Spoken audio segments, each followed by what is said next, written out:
Closure report लगा रही थी। नहीं, सीबीआई ने अपनी तरफ से क्लोजर रिपोर्ट तो लगाया था, लेकिन साथ ही साथ सीबीआई ने इतने सारे पॉइंट उसमें रखे थे कि ये घटना हुई, ये घटना हुई, क्योंकि डायरेक्ट एविडेंस किसी के पास नहीं था जी। उस जगह को बिल्कुल क्लीन करके साफ कर दिया गया था जी। 2 आदमी के अलावा, और तीसरे वहाँ कोई आदमी था ही नहीं जो क्या हुआ है जिसको देख सके और जान सके जी। तो ऐसी हालत में जज ने कहा कि जो तो क्या इसे स्ट्रॉन्ग आधार माना गया? कोई 4 व्यक्ति जो घर में थे, ना किसी ने किसी को आते हुए देखा घर में, घर के अंदर कोई अतिरिक्त व्यक्ति, और ना कोई बाहर जाते हुए देखा गया, तो ये 4 लोग थे जिसमें से 2 तो मारे गए, तो यही जो 2 हैं वही आरोपी हैं, ये मान लिया गया? कुछ ऐसा ही हुआ लगता है इसमें, और सिर्फ उन 2 को आरोपी भी मान लिया गया, और जो बाकी भी दी गई राजीव जी, क्लीन चिट भी बीच में दी गई। वही मैं कह रहा हूं कि जो अपना क्लीन चिट भी दी गई, लेकिन उस क्लीन चिट को नहीं माना गया, और जो बाकी जो तथ्य थे उनके आधार पे सबूत पेश करने के निर्देश दिए गए, सबूत पेश हुए, और उन सारे सबूतों पे जिनको बचाव पक्ष के वकीलों ने अपनी तरफ से काफ़ी स्ट्रांगली कंटेस्ट भी किया। कई बार जो है बीच में कई मरतबा वो लोग हायर कोर्ट भी गए, हाई कोर्ट गए, सुप्रीम कोर्ट गए, कई बार वो डायरेक्ट सुप्रीम कोर्ट भी अपने चले गए। हर जगह उनको इंटरटेन किया गया, सुना गया, हर जगह उनकी बात सुनी गई है। इनफैक्ट ट्रायल कोर्ट ने भी उनकी पूरी दलीलों को अच्छे से अपना सुना, तो ये मतलब नहीं कहा जा सकता है कि उनकी बात को पूरा सुना नहीं गया, तो उनकी तरफ से अपना सुनते हुए उनके लेकिन उनके परिवार वाले ये आरोप तो जरूर लगा रहे हैं कि उनकी बात को पूरी तरह से सुना नहीं गया। राजीव जी, हम इस पर डिस्कशन चालू रखेंगे, लेकिन फिलहाल इस वक्त हम रुख करेंगे गाजियाबाद के सीबीआई के कोर्ट का। इस वक्त हमारे सहयोगी गोपाल कृष्ण जो कोर्ट के बाहर मौजूद है।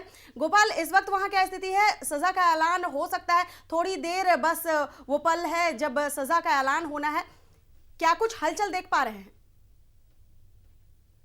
जी बिल्कुल, उम्मीद की जा सकती है। माना जा रहा है कि सजा पर बहस शुरू हो चुकी है और सीबीआई की तरफ से सबसे पहले बहस शुरू हुई, लेकिन यह अभी पता नहीं चल पाया कि क्या सीबीआई कैपिटल पनिशमेंट यानी कि फांसी की सजा की मांग की है या नहीं। देखना होगा कि क्या सीबीआई इसकी मांग करती है या नहीं। सीबीआई अगर फांसी की सजा की मांग नहीं करेगी तो फिर बहस आगे नहीं चल पाएगी। उसके बाद कोर्ट जो है कुछ देर बाद अपना फैसला सुना सकता है। अगर सीबीआई फांसी की सजा की मांग करेगी तो फिर जो है उस पर बहस जारी रहेगी, और उसमें यह बताना पड़ेगा सीबीआई को कि अगर किस तरीके से यह जघन्यतम श्रेणी की कैटेगरी में आता है। उसके बाद फिर बचाव पक्ष की ओर से जीरा शुरू होगी, उनकी दलीलें सुनी जाएगी, और संभावना व्यक्त की जा रही है कि अगर सीबीआई कैपिटल पनिशमेंट के मांग करती है तो फिर दोनों ओर से जीरा के बाद अदालत फैसला सुरक्षित रख ले, और हो सकता है कि इसके लिए अलग से तारीख कर दे, तारीख का ऐलान करे फैसले के लिए।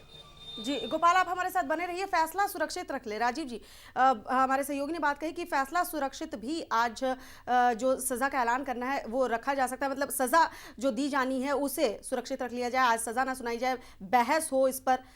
इसमें किस ओर जाता हुआ दिख रहा है? मुख्य बात यह है कि अगर सीबीआई कैपिटल पनिशमेंट का डिमांड करता है कि नहीं जी, अगर वो कैपिटल पनिशमेंट अगर डिमांड करेंगे तो फिर ये सारी जो हाइपोथेटिकल सिचुएशंस है वो अपना उठेंगी, बहस होगा। बहस अगर लंबा खिंच गया या अगर 4 बजे तक बहस हुआ, क्योंकि अगर कोर्ट को कैपिटल पनिशमेंट के डिमांड को या तो एक्सेप्ट करने या उसको रिजेक्ट करने के लिए फिर एक अपना रीजेंट ऑर्डर देना होगा, तो उस रीजेंट ऑर्डर को देने में जो है कोर्ट को हो सकता है कि कुछ समय लगे, इसलिए वो शायद ये सारी परिस्थितियां तब उत्पन्न होंगी जब सीबीआई कैपिटल पनिशमेंट की डिमांड करेगी। जी, तो एक बार फिर से रुख करेंगे। गोपाल कृष्ण का हमारे सहयोगी लगातार जुड़े हुए हैं, गाजियाबाद सीबीआई की विशेष अदालत के बाहर खड़े हैं।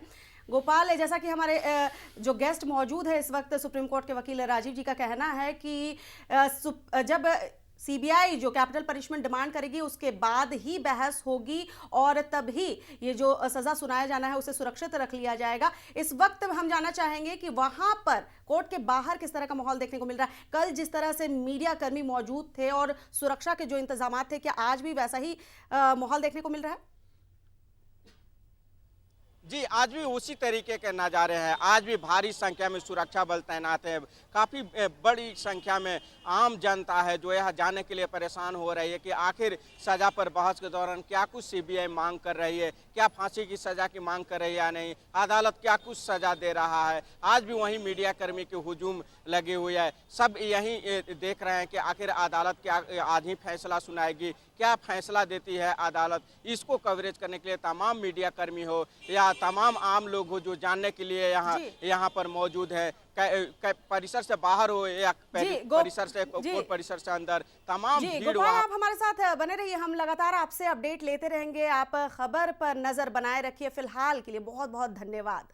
और हमारे साथ स्टूडियो में राजीव शंकर द्विवेदी सुप्रीम कोर्ट के वकील हैं। संक्षेप में जानना चाहेंगे कि आज जो बात हो रही है कि सजा सुनाई जा सकती है या सुरक्षित भी रखा जा सकता है, ये स्थिति तभी उत्पन्न होगी जब कैपिटल पनिशमेंट डिमांड होगी। जी हाँ, अभी देखिए, पहले अभी वो मेरे ख्याल से अभी तक जो वहाँ पे अपना बहस अपना शुरू हो भी गया होगा और उन्होंने अपना पक्ष जो है पर वो रखा भी होगा।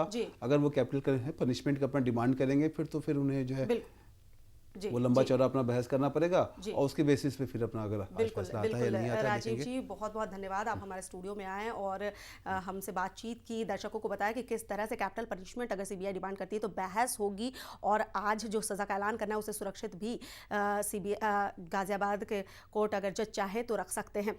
बहुत बहुत धन्यवाद राजीव जी स्टूडियो में आने के लिए। बुलेटिन में बस इतना ही, दीजिए इजाज़त, नमस्कार।